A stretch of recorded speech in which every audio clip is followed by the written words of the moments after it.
I saw this news today and suddenly realized a very interesting question. Anthropic was once seen as a high-risk object by the government, but now, because it has developed the most powerful vulnerability finding model, it may be starting to change its intrinsic value.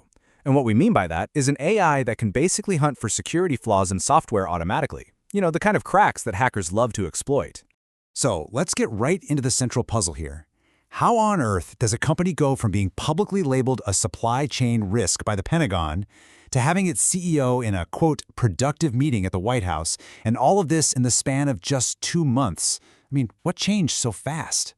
And this timeline, wow, it just lays it all out.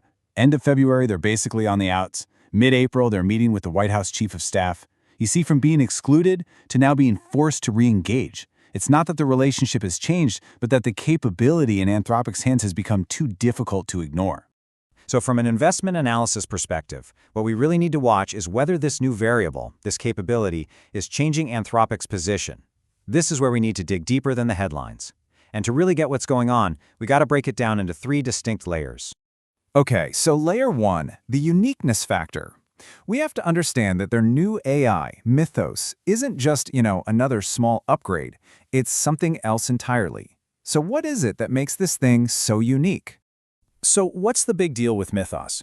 Well, it's not just that it's good. First, it's aimed at super sensitive areas. We're talking national cybersecurity, power grids, financial infrastructure. Second, this isn't something a competitor can just whip up over the weekend. It is a genuinely rare capability. And third, it's made for those scenarios where you absolutely positively cannot fail. So the key takeaway here, its uniqueness isn't just about being strong. It's that it's both scarce and it tackles these incredibly high-stakes problems. Now, when a tool like that, a truly unique tool, shows up, the whole game changes. And that brings us to layer 2, the inevitability factor. All of a sudden, the question for a customer like the government is no longer, hey, do we want to work with these guys? It becomes, can we actually afford not to? And this quote from someone close to the talk says everything. Grossly irresponsible. I mean, wow, that is some seriously strong language. It just perfectly captures the dilemma they're in. When a brand new shield appears and nobody else has one, while not using it suddenly becomes the biggest risk of all. You almost have no choice but to engage. And here's the really crucial part. You might be thinking, well, why not just wait for a competitor to build something similar? But in the real world of national security, threats don't wait. The problem isn't that there won't be alternatives someday. The problem is the lack of time right now. You have to use the best tool you have on the board today.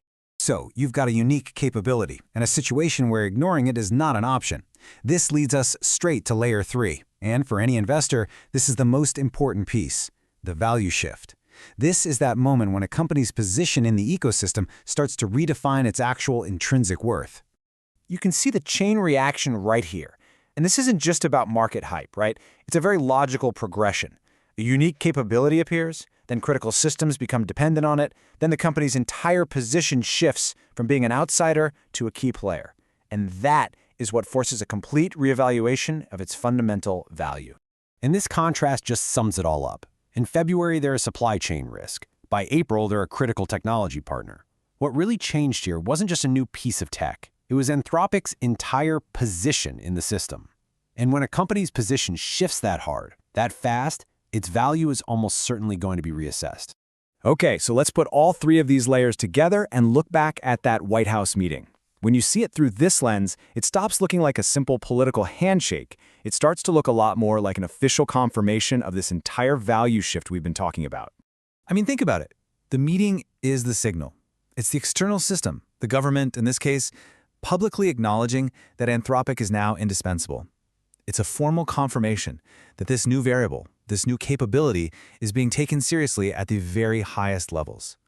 And that external validation is what can really lock in this shift in value. So the real story here isn't just that the White House met with Anthropic. It's that this meeting externally confirms the unique position of this new variable. And once that uniqueness starts to change a company's place in the system, its intrinsic value tends to follow. This is actually a great case study for how we should be analyzing AI companies going forward. Which leaves us with this final thought, a new framework for looking at AI investments. Maybe we should stop asking just how powerful is the model. The real question, the more important question, might be, does this company have a scarce, indispensable capability that can completely change its position in the entire ecosystem? That right there could be the real key to unlocking value. And as always, just a quick reminder that this content is for informational purposes only. It should not be considered investment advice. Please be sure to do your own research,